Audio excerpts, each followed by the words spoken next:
Hi అండి. ఈ గొర్రె ఇంకా 20 రోజుల్లో ఈనాల్సిన గొర్రె. ఈ నెలాఖరికి ఈనద్ది అని అనుకుంటూ ఉన్నాము.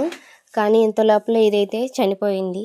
ఇది ఎందుకు చనిపోయింది, అసలు దీనికి ఏం జరిగింది అనే విషయాలు తెలుసుకుందాము. ముందుగా మన ఛానల్ని సబ్స్క్రైబ్ చేసి లైక్ అయితే చేయండి.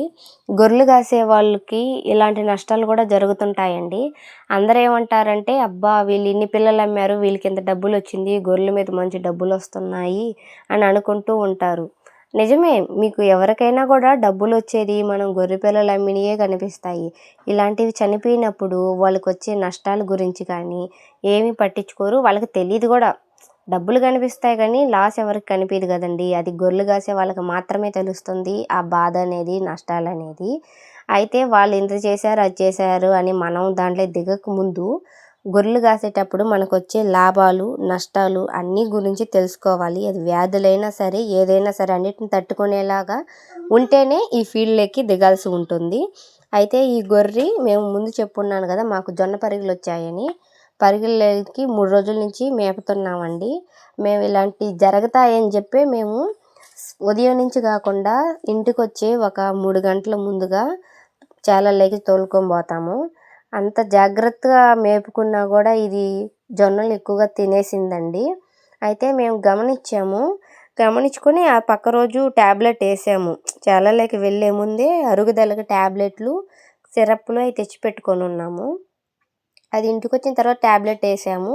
అలాగే నిన్న సాయంత్రం ట్యాబ్లెట్ వేసిన తర్వాత నైట్ ఒకసారి చూసుకున్నామండి. మళ్ళీ 9:30 అప్పుడు సిరప్ పోసాము. అది మామూలుగా పారడం ఏంటంటే, కడుపులో ఉన్న వేస్టేజ్ మొత్తం పారిపోతే పొట్ట ఉబ్బడం తగ్గాక గొర్రె బతుకుతుంది. కానీ దానికైతే అలా లేదు. సూటి గొర్రె కదా, తట్టుకోలేకపోయిందో ఏమో మరి. నోటి ద్వారా నీళ్లు గారుస్తూ అంత నీళ్ళుగానే మలం ద్వారా కూడా బయట వేసేసింది. మేము నేలకి తలకాయ వేసినప్పుడే మాకు డౌట్ వచ్చింది, ఇది ఇంకా బతకదు, సూటి గొర్రె పాపము అనుకుంటా ఉన్నాము. పొద్దున్నేసి చూసేతలకి చనిపోయిందండి. అయితే గొర్రెలు కాసే వాళ్ళు ఇలాంటి వాటిల్లో జాగ్రత్తలు ఎన్ని తీసుకున్నా కూడాను ఇలాంటి నష్టాలు అనేటివి జరుగుతూ ఉంటాయి. మన వంతు మనకు తెలిసిన మెడిసిన్ అయితే ఇస్తూ ఉన్నాము. కానీ కొన్నిటికి సెట్ అవుతాయి, కొన్నిటికి సెట్ కావడం. మనం పెట్టే ప్రతి ఒక్కటి, ఇప్పుడు 10 మంది డాక్టర్లు ఉంటారు, అందరూకి ఒకే డాక్టర్ పనిచేయరు కదా. 10 డాక్టర్లు 10 మందికి 10 రకాలుగా పనిచేస్తుంటారు. అలాగే మనం ఇచ్చిన ప్రతి మెడిసిన్ పనిచేయదు. ఇప్పుడు మాకు పనిచేసింది మీకు పనిచేయకపోవచ్చు. అలాగే దీనికైతే రోజులు లేవు, చనిపోయింది. అయితే ఇప్పుడు మీరు చూస్తున్న గొర్రెలు నెల్లూరు జుడుపు జాతి గొర్రెలు ఎక్కువగా ఉన్నాయండి మా దగ్గర. నామాల పొట్టేళ్ళు కూడా ఉన్నాయి. ఈ మధ్య మేము పొట్టేడు బిళ్ళలు కూడా అమ్మేశాము. అందరూ పొట్టేడు బిళ్ళలు అమ్మేశామని అనుకుంటారు కానీ ఇప్పుడు ఈ గొర్రె చనిపోయింది. ఈ గొర్రెకి ఉండే పిల్ల కూడా కడుపులో చనిపోయింది కదా.